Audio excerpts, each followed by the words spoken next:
Hello, and welcome back to another edition of the Stupid Questions Podcast. Today on the pod, we're going to be talking with Annie Fuller. She is a professional triathlete and finds herself on the Real Tri Squad. That team is no stranger to this podcast, so thank you so much to the team and also to Annie for coming on the podcast today. If you are jumping in today, thank you so much for being here. Really appreciate it. If you could like, comment, subscribe on all of the channels, that would help grow this podcast tremendously and help to get the word out to more people who might be interested in it. So thank you for doing that. Thank you for being here. And without further ado, I want to introduce you to Annie Fuller. Annie, thank you so much for making the time for me. How are you doing today? Yeah, I'm doing well. How are you? I'm good. I'm really good. I know everyone's going to be annoyed at hearing me say this every episode, but I am just 2 weeks away from being a dad. So looking forward to having a baby girl come into the world and turn her into a triathlete as soon as possible. Yeah, that's So awesome. I heard that's a about lot of that. stuff. Congratulations. Yeah, Yeah, thank you. that's great. You're gonna be a great girl dad. Thank you. What makes a good girl dad? You should know. Yeah, I think just being being there for like big moments, I think was super Mm. huge. And also I feel like my dad kind of showed me things that he was interested in. And you were talking about like having her be a triathlete. Like I thought that my dad was like super cool for being this. He was actually an American steeplechase runner and then eventually Okay. marathoner. He actually Nice. went to the Olympic trials in the marathon. Oh, sick. So I've just always kind of like looked up to him and um, wanted to run. And so I think just kind of showing her your interests and if she doesn't like them, then Yeah. that's fine too. But Yeah, maybe I she think get me interested in something new. yeah, exactly. So just kind of having similar interests and um, something to talk about because I think like the dad-daughter relationship can sometimes feel like a little bit awkward. Oh, really? But yeah. I mean, especially once you get to a certain age, like the Mm. teenage years are going to be rough. I Yeah. promise. I'm no longer cool. Yeah, for sure. Yeah. But we'll still love our dads. So Yeah. Oh, well, that's just good to hear. just might not seem like it sometimes. Yeah, I was yeah. probably a terrible teenager. So No. Yeah, I have two younger sisters, so I got to, and one's 12 years younger, one's 4 years younger, so I got to watch them grow up a little bit. My dad did pass away when I was a bit younger, but even still, with like newer men that moved into that role, I got to watch oh, you're so cool, and then suddenly it's like, oh, I'm no longer interested in talking to you. You're embarrassing, and then 20 years of life seem to bring most people, I think, back around to their parents to kind of say like, oh, they're cool humans. Like yeah, they raised me. They're pretty all right. for sure. Yeah, Yeah, life is interesting like that. But yeah. yeah, So where are you from? I'm actually from Michigan originally. Okay. Um, I went to Michigan State University for college, ran Yeah. track and field there. And then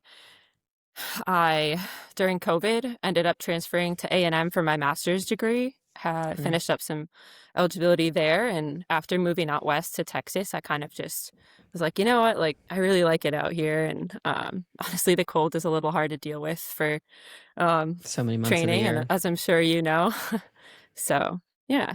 Yeah. Michigan. Could anything ever happen in your life that would convince you to move back to Michigan? Um, I honestly don't know the answer to that question. I don't really think so. However, I'm noticing that I'm at a time in my life where like decisions that I thought were like super set are kind of like also starting to change too. Hmm. Like originally I didn't like, for example, want to have children. But as I've gotten older, I've kind of like Change the tune a little bit. realized, yeah, that I think like I would love to have a little mini me running around. Hmm. So I don't know. Like right now, I'll say probably I'd never move back to Michigan. It's just too many cold months out of the year. However, like the summers are great. I don't know if they're worth sticking around 12 months for though. Yeah. So Yeah. Well, you can grow a lot of really good food in Michigan too.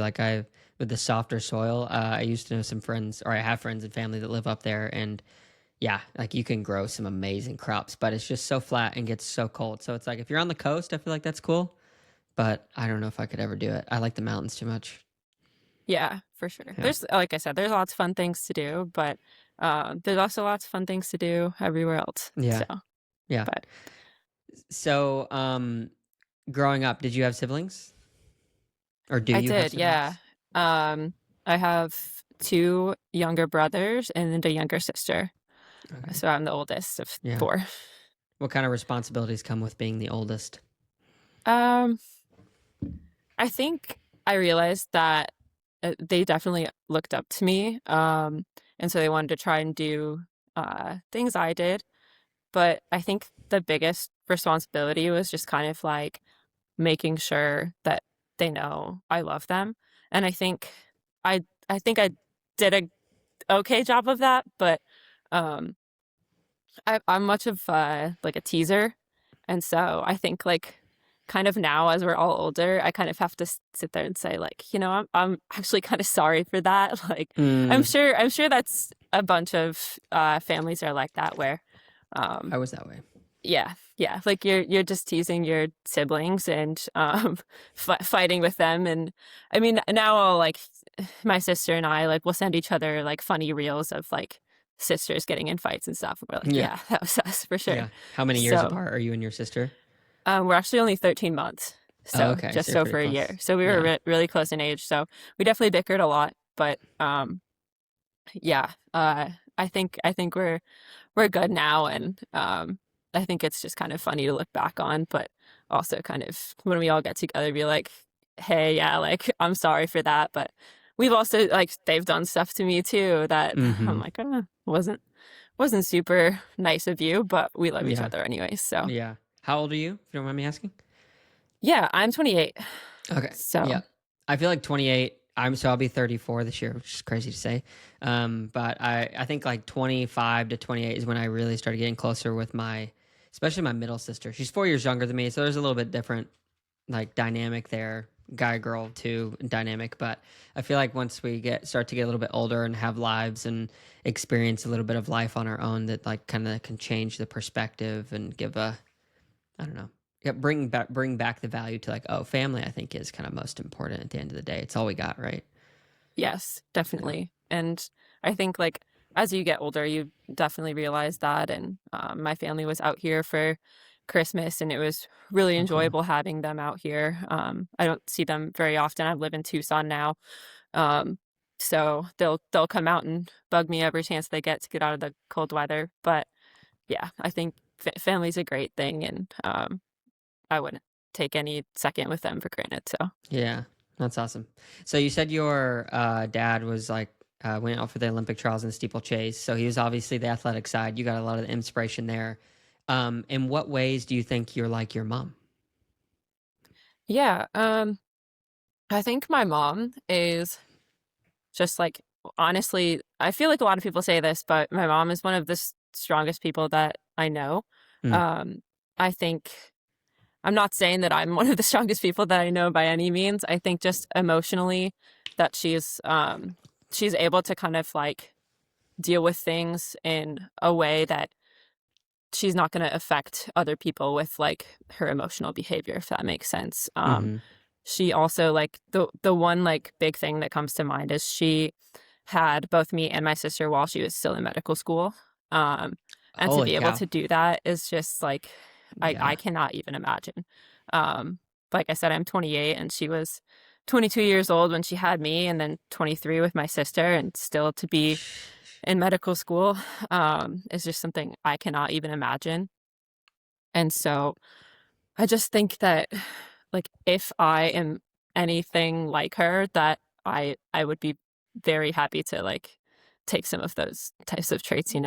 Yeah. So um I think one thing that comes to mind like in relation to the way that she is and the way that I am is I've had tons of injuries to deal with starting in college up through now as a triathlete, and I think the way that I've kind of dealt with those and in like not giving up type of way, I definitely would attribute to Mm, her and the way that she's raised me in general.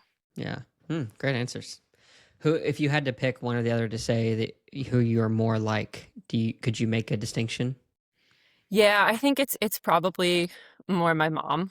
Yeah. Um, yeah, my dad's more of like a lead by example type of person, where my mom's more like loud and like strong in that way. And I feel like Motivating. I'm a little bit out there. I do definitely have a little bit of that in me sometimes, in like new situations, new people, um, big crowds type of thing. But yeah, I would say I'm definitely a little bit more like her. Yeah. Is that, I would imagine that has served you well in the coaching realm because you've been coaching for a few years now, right? Yeah, so I haven't been coaching that many athletes. Um, I have coached a couple, but I ended up, as soon as I started coaching, I got offered a job doing social media and marketing, and like influencer outreach and stuff, Yeah. for a company called Ponyflow. Okay. And they have been really awesome. And I've kind of recently realized that I really love that like creative side. Mm. Um, and I think the direction that I want to go is coaching when I'm done with training completely. Yeah. But right now, I mean, I can't do all three, so I have to keep like a few athletes Yeah. in there. Yeah. But Mm. Yeah. Coaching's fun, but it can be really difficult too. I've been doing it now for, what is it, 4 years? And every year I've been like, oh, I think I'm not going to coach anymore. But then I realize that, oh, it kind of pushes me. And then someone else reaches out. I was like, no, I should try it. And then I learn a little bit more about just what it means to connect with a human and help to motivate them or keep them accountable or whatever each time around. But it's something I've struggled with. I don't know if anybody's honestly ever felt like, oh, I just love coaching. I want to do it all the time. Maybe there's somebody. I haven't met them yet, but yeah.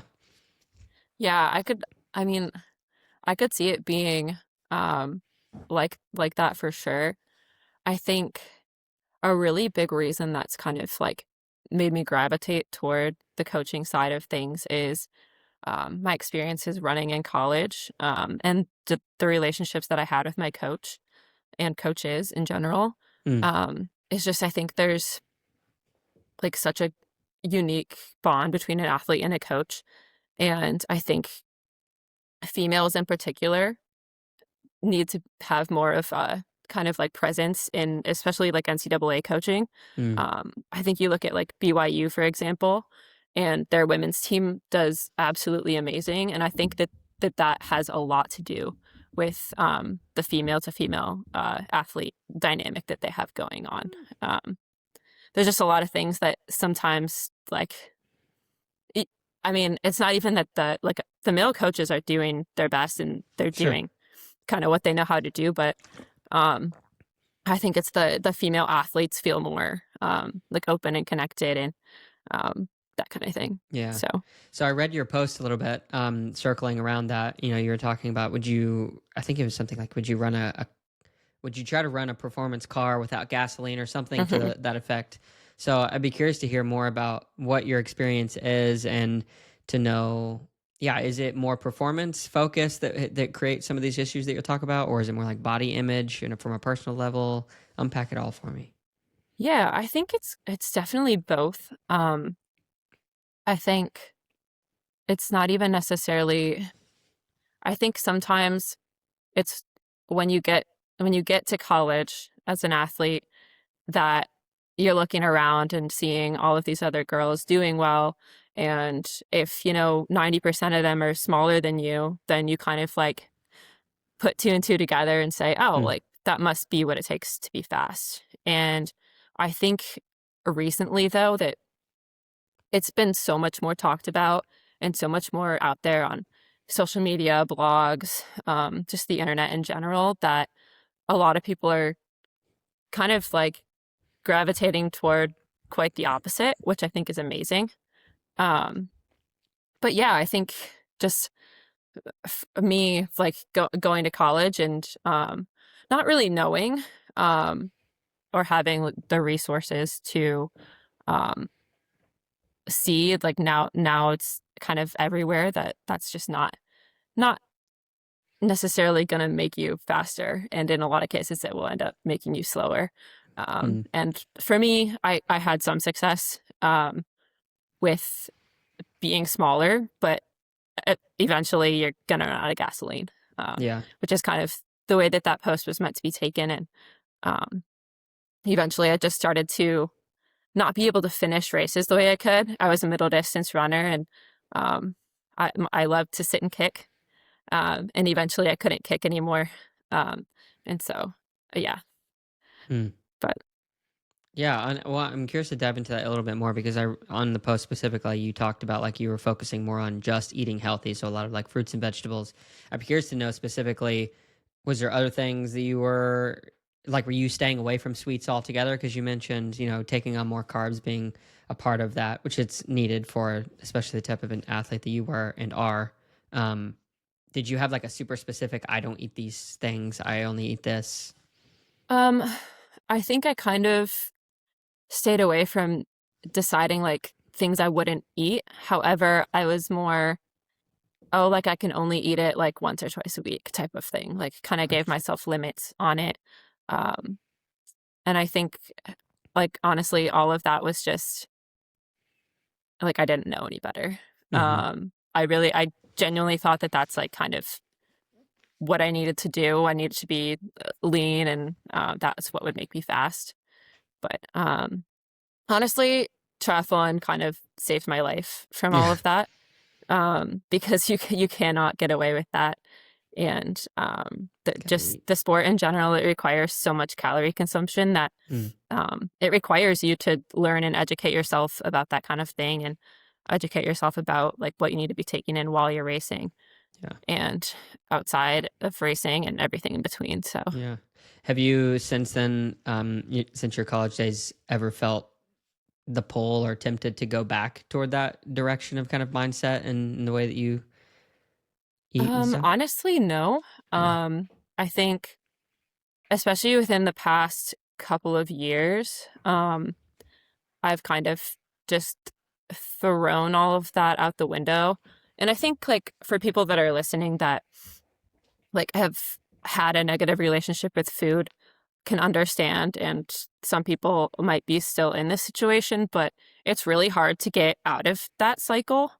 But it Hmm. is possible to like kind of fully forget type Yeah. of thing. Mm, And I think that's something that I was really worried about for a very long time is, okay, like I feel like I'm doing all the right things now, but I still sometimes feel like I shouldn't be eating this ice cream mm, type of thing. Um, but like I said, I really think that triathlon saved me from that, because yeah. it's just so important to be like getting into your body what you're putting out of your body. Hmm. Yeah, it's interesting. Like those mindsets can lead way to habits, and then those habits end up becoming like a fundamental piece of how your brain works. So it's interesting you mentioned triathlon kind of helping you get away from that. Because when I started doing triathlons back in like 2019, like seriously doing them 2019, 2020, I I actually had developed like this struggle with bulimia, which is, it sounds even crazy to say because I had some family members struggle with that growing up, like high school and into early college. And I thought it was so dumb. It made no sense to me. But for whatever reason, I can't even, it actually came from a place of like fearing of like, oh, I don't want to look a certain way. Like I didn't want to be overweight. And then I don't know. I guess I tried it once and whatever, it just like stuck. But in my brain, I realized like to the root of the issue was like how I was viewing myself. So it like wasn't even sports related. But then I started doing triathlon and became more aware. I think just through some good conversations people had with me about like, oh, my coaches, like you said, that special bonding relationship. Like, oh, you have to eat a lot. Here's why: you're going to be burning a lot. Energy is important. Sleep is important. And it kind of took away that. But as I'm kind of talking about this out loud, I wonder if like if I quit doing triathlon, if it would try to creep back because triathlon, I feel better because my body looks better and I'm fit and that kind of stuff. But if I ever start to gravitate toward not being as fit for whatever reason, I'm wondering if those habits come back. Hopefully not, but Yeah. Yeah. I think like all of that comes back to the education aspect of things too. And like you were saying, like your coaches were giving you that education. And now there's so much education out there that like, yeah, like sure you stop training, but do you really think that you'll be completely doing nothing all day? Like probably not. Like you'll yeah, probably definitely not. still go out on bike rides. You'll probably still go out and do like any kind of exercise. But in general, I think like there's so much education out there now that even if you're kind of like just a normal, like active person going to a run club or on walks every day with your dog, that it's still important to Yeah. fuel your body and get like the right nutrients in. Yeah. Gotta feel well. I remember my coach saying that, like, especially before like the big long rides or long runs, the night before, make sure you eat really well. And that made a good impact. And I quit stressing about like all the little different stuff too. Cause yeah, when you exercise, like you do burn off that stuff and you do got to eat it. Oh, Yeah, interesting. yeah, yeah. So let me ask you this question. Earlier, you were mentioning, oh, it originally didn't really want kids. And then you decided like, I do want kids. What changed? That's a really good question. I think it was really just wanting to have some like a mini me, really. Not necessarily like in every way, but I think that the biggest thing is that as you get older, you kind of realize that you don't really love anyone more in the world for at least a very long time than you love your parents. And so Hmm. that bond is, I think, a really important part of human life. And I think that that's something that my mom would always tell me when I was, 18 through maybe like 22, 23, saying, "Oh, no, I'm not having kids." And I would get really annoyed with her when she'd try to, say, "No, like this, like I promise you, you're never going to love anybody more." I Mm-hmm. think as I've grown up, and all my friends around me are having children, it's not necessarily like a baby fever thing or that I want to have a kid now because all my friends are having kids. I think it's that I'm realizing like other than maybe your spouse, you're not going to love anything more than um, a child. Yeah, something you brought into this world, especially something you gave life to, or you're responsible for. It's so crazy. Like in a similar fashion, like I think I always wanted kids, but I didn't know how that would affect me in terms of just how I conduct myself in life. Because I'm a pretty driven individual, but a lot of the things that I do, if I'm being honest, have to do with my own self progression and whatever that's business or life and whatnot. And now that I have this little girl coming, I feel like this intense sense of motivation to just provide for her, even like just monetarily. Like I got to figure this out, and it's a good. It's not like an overwhelming feeling though. It's like, oh, I want to make this happen. So it's Yeah. interesting how as we get older, that stuff changes us. Yes, of course. Do you have a dog? I do have a dog. Okay. Mm-hmm. I feel like that was also something too that kind of led Mm. me to like I like really do love this thing that I get to take care of every day and is dependent on me. And like I love spending time with this dog. Yeah, Like I those feel little fluffy like I things. feel like it's got to be so much more elevated to have your own like a Mm. child that is you get to raise together with your spouse, and Yeah. I think it's just like a beautiful thing. So That's such a good point. My father-in-law, when I had first got married, so I've been married almost 9 years. When we first got married, we decided after a year to get a dog, and my father-in-law was like, "Oh, it's just going to be really great for you guys. Like it's a step into parenting." And I thought that was so weird that he said that because I never thought of it that way. I'd had dogs growing up, but it's so true. Like when you come in a relationship with someone else too, to like take care of a dog, even if it's by yourself, like you said, you start to see the dependency there, and then I think it opens up those pathways, I guess, in the brain that consider thinking about that. But also, this might sound weird, and I don't know if you've experienced this, but gardening. Have you ever gardened or like worked in growing any type of plant? I did when I was younger, Okay. but it's been a while. The reason I say that is because the more I gardened as I got older too, it sounds like so old fashioned, but getting like your hands down in the dirt and like seeing like the early stages of these plants, they Yeah, literally are yeah. dependent on you for life, but then they repay you later with the fruit or whatever it is, the fruit of your labor, as they say. Yeah, interesting stuff. um Question for you: who is Annie? That's a good question. Um, I think I'm just Annie. Like I it's really funny. The first word that comes to mind is like maybe like what everybody else thinks when they hear me, especially like mostly just like in the triathlon community, um, is injured. But that's probably that's probably not the question you're asking. Um, Well, why? Yeah, but why I do you feel think that way? And then, yeah. I think to that answer though that um, I would say that Annie is kind of she's determined, um, and she's just not ready to give up, I guess. I think that like circles back to everything we were talking about with how I think I'm a lot like my mother, and I think like once something's in my head that I can do it, I I want to do it, and I'm gonna do everything that I can um to to do what I love, really. So, um, yeah, I would say Annie is determined. Yeah, that's a good answer. Do you think, like, did you consider giving up? Because you said, like, she's not going to give up. Yeah, yeah, I've considered giving up several times, from college to triathlon, and uh, like every time I've kind of considered it, it always comes back to the one thing is that like I love it so much that if I quit, um, I'd keep doing it anyways, even if it Mm, wasn't for to be a professional athlete, if it wasn't for the results, like I would still be doing like had I quit in college, I would still be running. If I quit now, I'm still probably gonna swim, bike, and run. yeah. Um, so I think that's a big reason. What does triathlon give you? Because if you're going to do it beyond the professional world, it has to have something.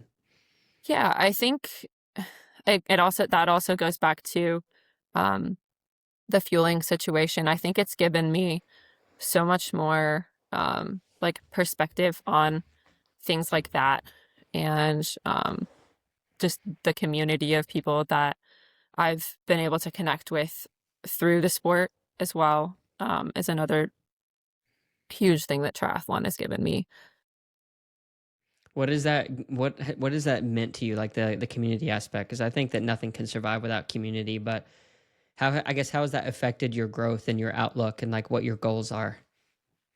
Yeah, I think even now, as I mean, I'm not that old yet, but as I've gotten older within the sport, is I've kind of switched from being kind of I'm in the middle now of someone that is like a youth in the sport and needs a lot of direction to kind of like transitioning into that. Like I've had a lot of experience with it. Since I haven't been racing as much with injury, I'm definitely somewhere in the middle right now. But at the beginning of the sport, there's so much to learn, but there's also so many people that are willing to reach out and like give you help in so many ways, like accommodations or uh, coaching tips, swimming tips, just anything they can do to help you, body work, that kind of stuff. Um, and I've honestly never experienced that within the running community. It's Hmm. just a completely different kind of feeling in the triathlon world. Hmm.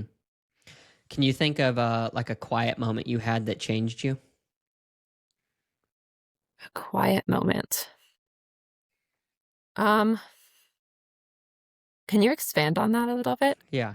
So some of the like epiphanies that I've had over life have been, someone has said something to me and then later, whatever I'm doing, I could be on a bike ride, like I'll kind of think about what they're saying and then it makes a change in me, maybe a way that I approach or look at something. So for example, one of my former coaches, he told me like don't be married to the numbers, and it sounds pretty novel or not so Hmm. novel, I guess, like but when I first got into the sport, like I was very obsessed with seeing my growth and paces and heart rate coming down and wattage numbers going up, and so you know I really was married to the numbers. I always thought, okay, well, every year I need to be growing by these specific metrics.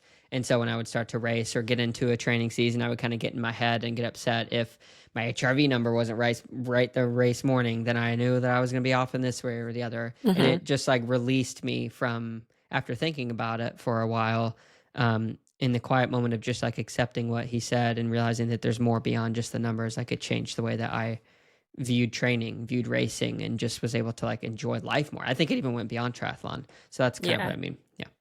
Yeah, for sure. I think the thing that I think of is the phrase "trust the process."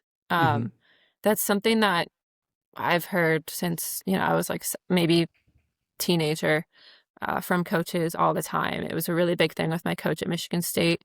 Um, trust the process, trust the process. And I've honestly, I feel like just recently I have kind of started to understand what that means. Mm. Um, as like as someone who has kind of dealt with a lot of injury and been in and out of racing and that kind of thing, is every like connection I've made, every um, race I've been to, the people you meet along the way, the support you've had along the way, that's all a part of the process, right? And I think even if it's not trusting the process to end and like achieve like this result that you want, Mm-hmm. it's still like trusting the process is embracing the process. And I think like once you've trusted it, it makes things like so much more enjoyable in the sporting world because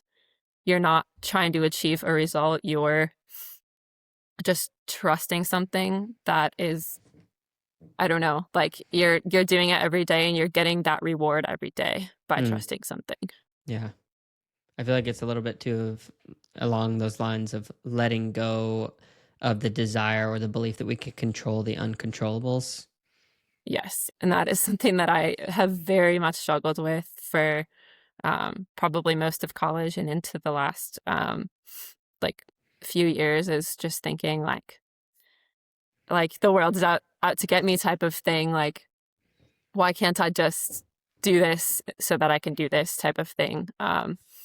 And I think like kind of just letting go and um, understanding that you can't control kind of everything that happens to you is like a super freeing thing, especially as an athlete.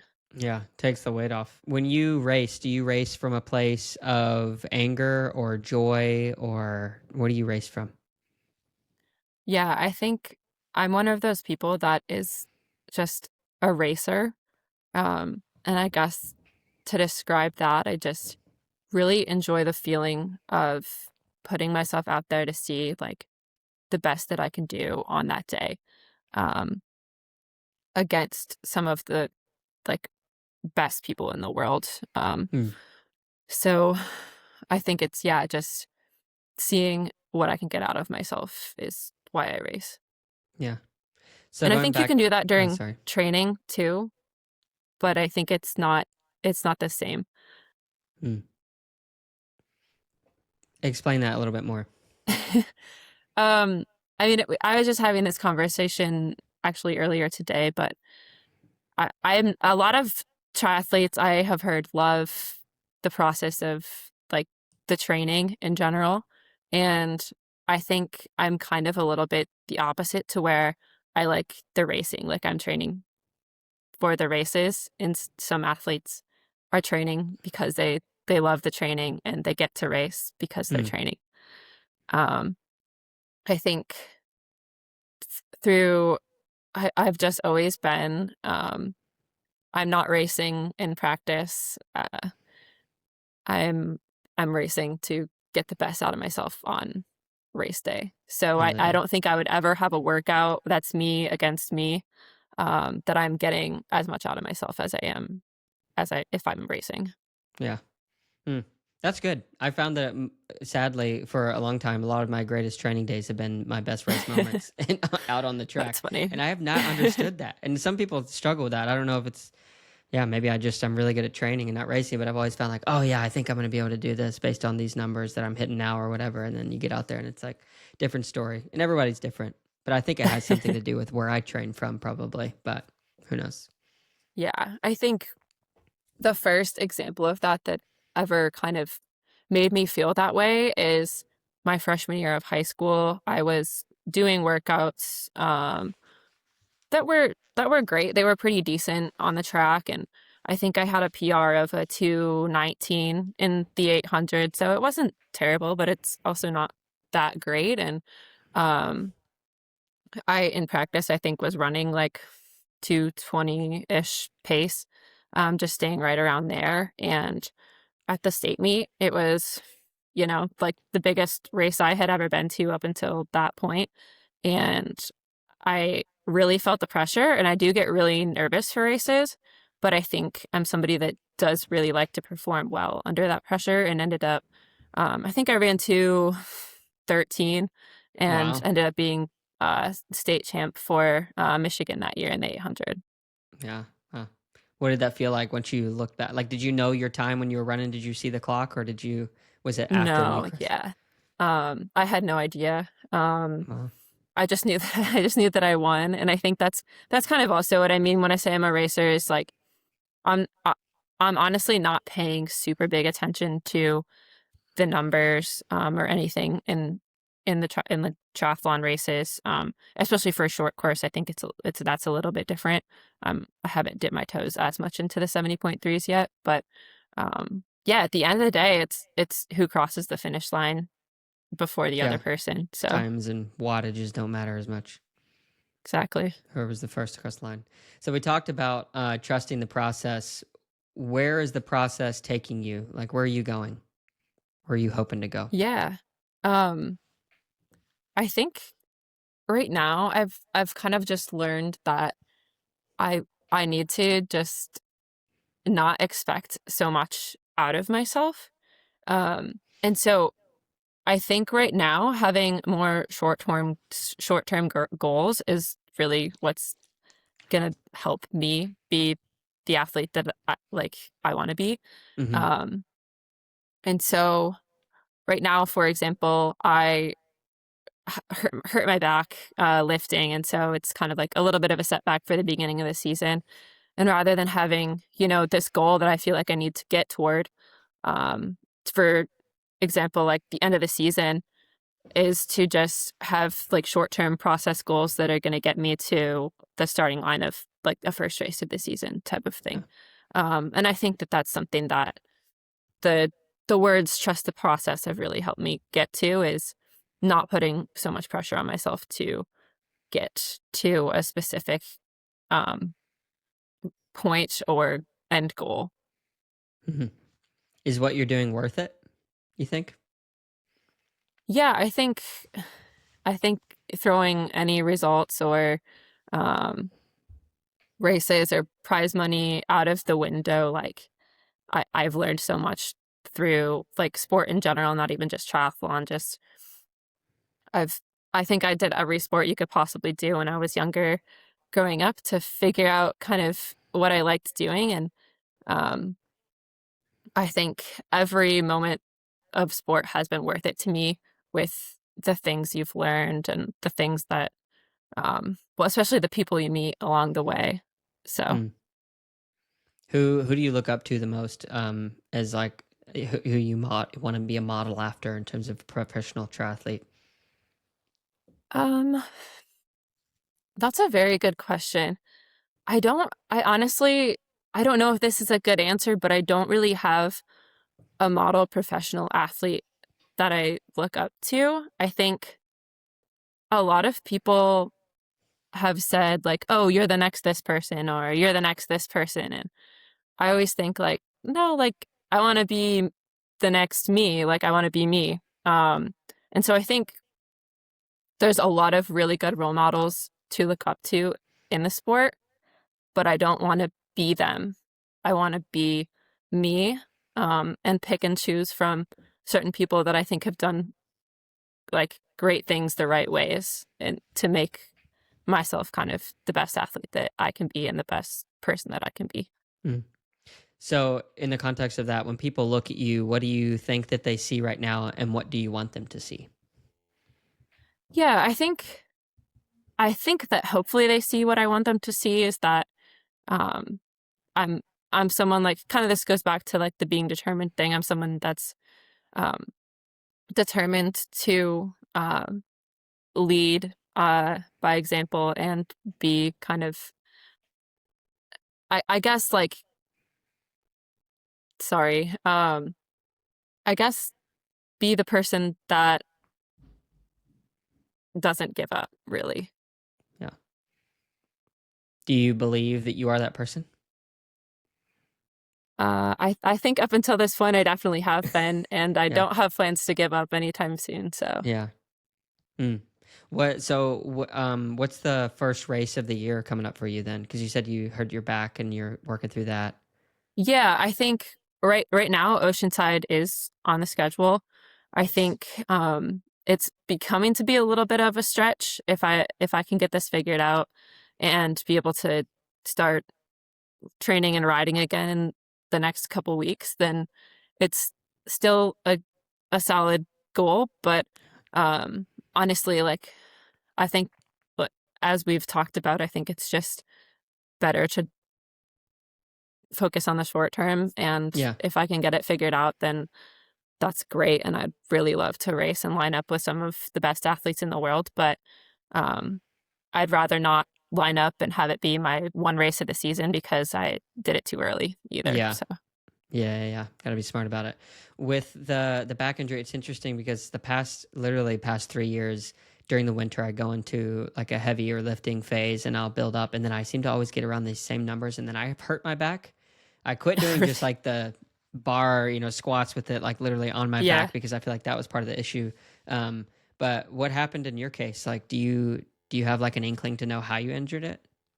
Yeah, I do know how, because I kind of felt it at the time. It was like a bent over barbell row. Ah, yeah. So in down in that hinged position, and I just had like a little bit of probably like a slip or in The my disc disc, and situation. yeah, yeah. So I hate it when you it's feel taking the yeah. yeah, it's taking quite a bit to get it under control, but yeah, hopefully we'll get there. And I think the good news is that the uh, foot injury I've been struggling with for the past 2, 3 years now has really started to calm down, and I've been able to run a lot more. And so as soon Good. as I get this figured out, like things should be looking good. So Yeah. When you say figured out, does that mean just like it's healed and you're no longer feeling it? Or are you like having to go and do MRIs and see these people and do a PT session here? And the back, yeah. yeah. Yes, so I have an MRI scheduled tomorrow, actually. Okay. Um, and yeah, so should learn a lot more from there. We've been trying to treat it conservatively with PT and chiropractic work, and I think right now I just kind of it's been almost 6 weeks, so I just want to get some answers and kind of like a concrete plan together, and I think an MRI is the first step. Yeah. So So you've been training through some pain, it sounds like. yes, I think swimming, I've been told, has been pretty low risk. So Yeah. I've been doing a lot of that. But outside of that, like flip turns have been kind of rough. Like any sort of flexion movement on the back is a little Yeah. I bad. So felt that before. biking has been a big problem. Yeah. Yeah. That's tough. Sheesh. Yeah. That, But it's, yeah. Who do you talk to? Like about the struggles that you're going through. Do you have any one person? I know you have a fiance now, so maybe it's that guy. yeah, yeah.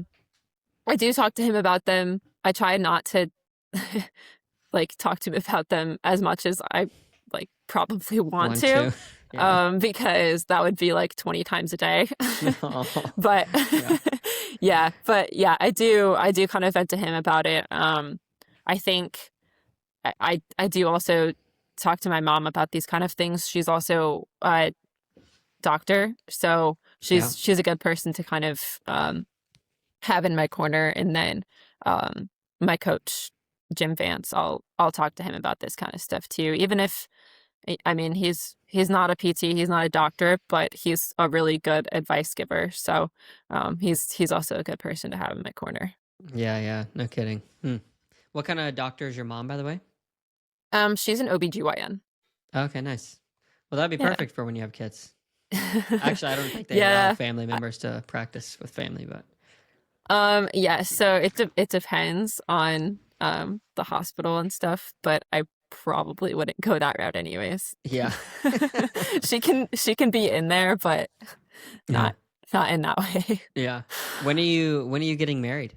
Do you have a date set? Are you allowed to Um say? I guess it's a public forum, so yeah, no, we haven't set a date. So that happened in Mexico right before our Real Tri Squad camp. And yeah. so then that that whole week we were pretty busy with the camp. And then yeah, we've been home for about a week and um just kind of busy unpacking and that kind of stuff. Honestly, haven't even really had the discussion yet, but we're Yeah. leaning toward next year at some point. So Yeah. yeah, I'm Oh, that's honestly a exciting. little overwhelmed Yeah. with the Oh, whole yeah. planning side of things. Yeah, I was gonna say, are you gonna be doing most of the planning for the wedding, I guess? I think yes, but yeah, it's just a whole like you can hire a planner obviously, but Sure. even if we hire a planner, there's still so many decisions that you have to make, and I am Yeah. absolutely terrible with decision making. It's like my Oh, really? my least, yeah, like I am not skilled in decision making. Yeah. Why do you say that? Is it just like you're afraid you're gonna make the wrong one, or there's too many things to consider? Um, I don't think I'm not. I don't think I'm afraid I'm gonna make the wrong one because I can't decide like when I want to have for breakfast in the morning type of thing. It's just I don't know if it's genetic or what, but Yeah. I will have to ask someone like, hey, like, should I have peanut butter or jam on my toast? I'm not kidding. I don't know where it came from, but it's pretty hard.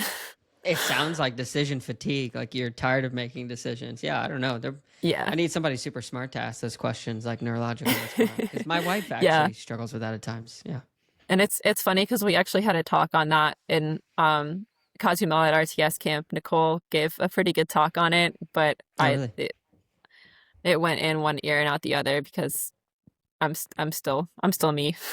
You're still you. So Well, I think you get better with it with time. It takes time, and yeah, there could be a million reasons, and I won't pretend that I know the reason why people are the way they are. But it's the other side of the coin is like more like a person like me. Like I make a lot of decisions, but I can make them too hastily, and then I'll make a decision and then be reaping the consequences of making that decision, especially from right. a business Yeah. perspective. Yeah, because you can rush into things. So there's definitely a Yeah. balance to be had. Yeah. I think one really good piece of advice that Nicole did give is to kind of like take things out of your day that you need to make decisions on by kind of just having it be the same every day. Like she had us write down kind of like all the Routine. decisions we make up till like lunchtime basically, and there's so many things that you can kind of like have pre-decided kind of thing, like the Yeah. toast for example, like I'm only gonna have this on my toast, or every other day I'm gonna switch it up type of thing. So you could there's ways you can kind of avoid that decision fatigue for sure. Yeah, efficiency hacking your day. Yeah, that's why I really Exactly. appreciate like the minimalistic mindset. Because so my wife and I, for 6 years, the first 6 years of our marriage, we lived in a tiny home, like the novel on a Hmm. gooseneck trailer, very small, and so we couldn't have a lot of clothes. And now that we live in a house, I'm like, I don't like having this many shirts. More than 10 shirts, it's like I end up gravitating to the same four anyway. So Hmm. just Hmm. minimize the ability to have that much choice, I guess. Yep. Yeah, I don't know. Yeah. How did you get interacted with or start interacting with RTS and then join that team? Yeah.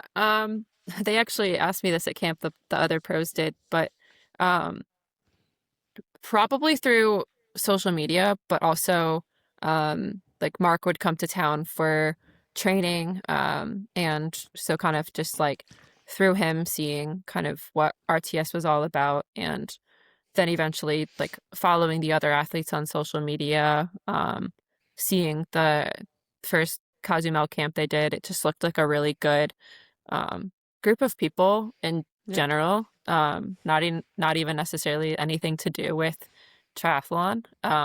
just But cool peeps. yeah, I do love kind of like having that atmosphere of people who are also working hard around you that are like genuinely good people. And I think that that's something that I've missed a lot from college, is having Mm. kind of these other like really good athletes around you to bring you up like as an athlete and as a person.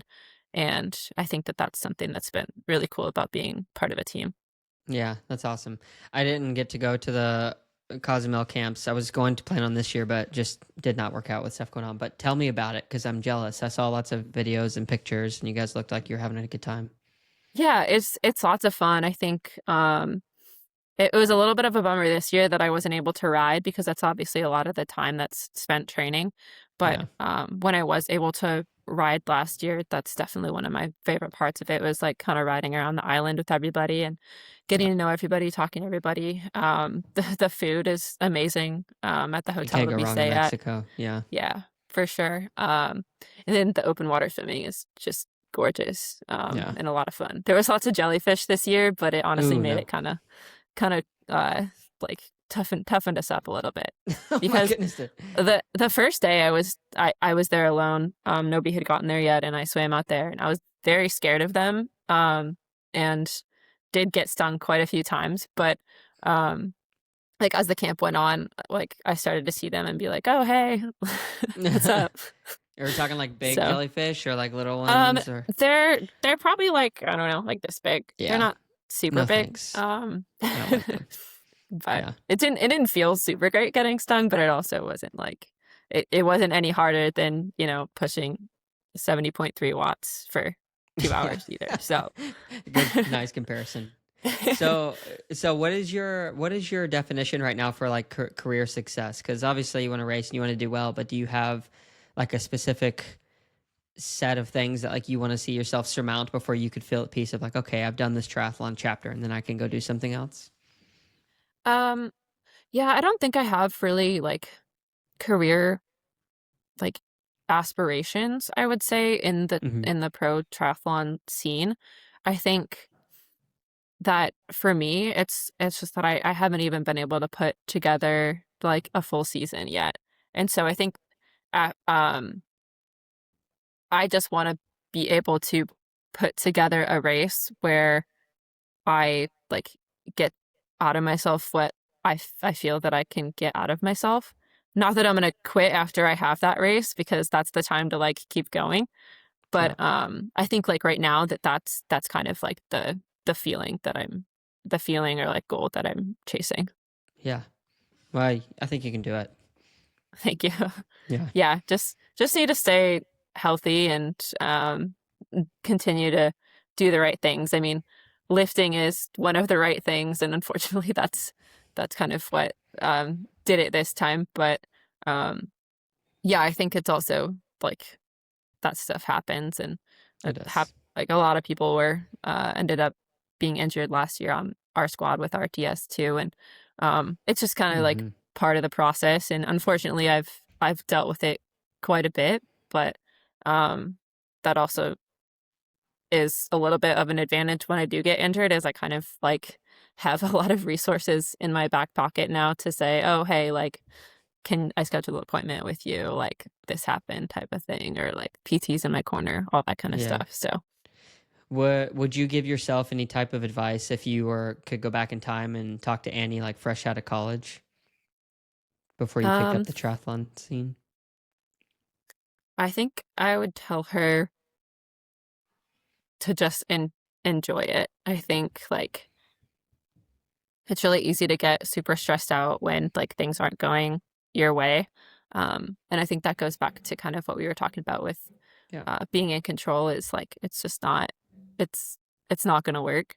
And so I think if you're stuck trying to control everything instead of um, enjoying the process, that it's kind of like a little bit more mentally draining than you really need it to be. So Yeah. just enjoy it. Yeah. Good advice. Are you religious? I am. Hmm. Yeah. Tell me about that.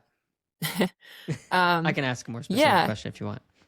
yeah. I mean, I think I think that there is a God out there that's looking out for all of us and has a unique relationship with.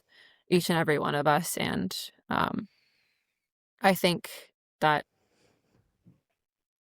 sometimes it can be a little bit easy to kind of like forget that and get away from that. But I think it's super important to kind of like sometimes just give it to God Hmm. in a lot of different scenarios. Yeah. Do you think that plays a significant piece or a significant role in the fact that like you haven't given up and that you've been able to kind of persevere through, like you're saying, a lot of the different injuries and tough things that you've gone through? Um, I think honestly, like now that we're talking about it, it probably hasn't as much as would like, if that Hmm. makes sense. Like, I think that if I could connect with God and have like a better relationship with God, um, in that regard, that it might kind of take a little bit more like stress off of like my heart, and because like I said, like give it to God, like He will take all that for you. You just kind of have to like let Him. Yeah. What's the hardest part about letting him, you think? Like, what does that actually look like? Because it's I kind of like think, a metaphysical thing. Yeah.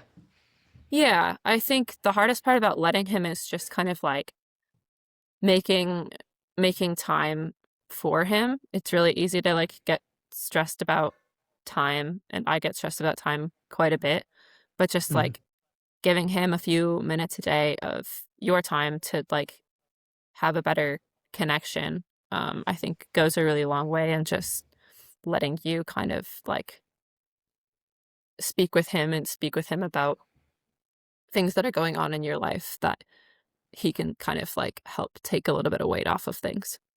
Yeah. Yeah, I've noticed, like actually noticed, if there's so many different things I think within the spiritual realm that are hard to quantify in terms of like here, like look at this. But for me, I think the thing that is most concrete and can be visible and observed by others is just whenever I have that connection time in the morning, and it's usually not even a long time. It's like 10, 15 minutes max. Um, like literally open the Bible and read something for inspiration or just kind of contemplate it. I treat my wife better. I like have more peace throughout the day. I notice so many different things, but then when I don't, I end up just not having the patience, and it's like not something I can measure. And like I don't know, like if you put batteries into a remote, like the remote's working, see the channel's changing, like you can kind of look Hmm. at it and understand it. But in terms of like the religious aspect, I feel like it's like a lived experience through our actions that show to other people. I don't know. You ever experienced anything like that? Yeah, I think that's a really good point. And there was definitely a point in college where um, my relationship with God was at its strongest. That your relationships with other people also become a lot stronger too, and you're That's a good kind point. of just i- i- you're giving more to other people if you're giving more to Him. Yeah. So last question on this. Where do you want to be, let's say by the end of this year in terms of your relationship with God? Um, yeah, it's hard to like quantify like a where um or what scale that would be, but I would say like a goal for this year would just be to like kind of develop that relationship through like talking to Him more and giving him more time, really. Yeah, cool. Thanks for answering my questions. Yeah, thank you I really so much for appreciate it. having me. That was super Yeah, fun. yeah. Yeah, it's been really good. I commend you, and yeah, working through all the injury stuff. Anytime I've ever been injured, it's like my life's over. It's like me getting sick. I just feel like I can't make it through. I don't know. It's so hard to see beyond. So I'd say you definitely carry your mom's determination and that desire to push forward. And I haven't met your mom, but I feel like I've met part of her probably through getting to talk with you. So, and your dad as well, Yeah, obviously with the love for endurance sport. But yeah, yeah, looking yeah, forward to for seeing sure. you get to race this year and really appreciate your time Thank you. Yeah, I hope I see you out there too. So, for sure. Thank you so much to Annie for jumping on the pod today. Yeah, wow, she's been through a lot. Injuries are definitely no fun. I do not do well when I am injured, and I can only imagine the pressure that somebody who is a professional athlete must feel in that regard. So, wishing all the best to Annie and also to her relationship with God as it grows throughout the year. If you are here, listener, at this end of the podcast, just want to say thank you so much for being here. If you want to sign up for the newsletter, check out the show notes. You can do that there, and I connect with the audience, with you via email once a week, kind of recapping the episodes from the week. So, for the past couple of weeks, so it'll go out every other week now. My goodness. Anyway, it's been a long day. It's been a good day. Really happy to have had this opportunity to record with Annie and get to share her story with you. So I hope you guys have a wonderful week, and we will catch you in the next one. Peace.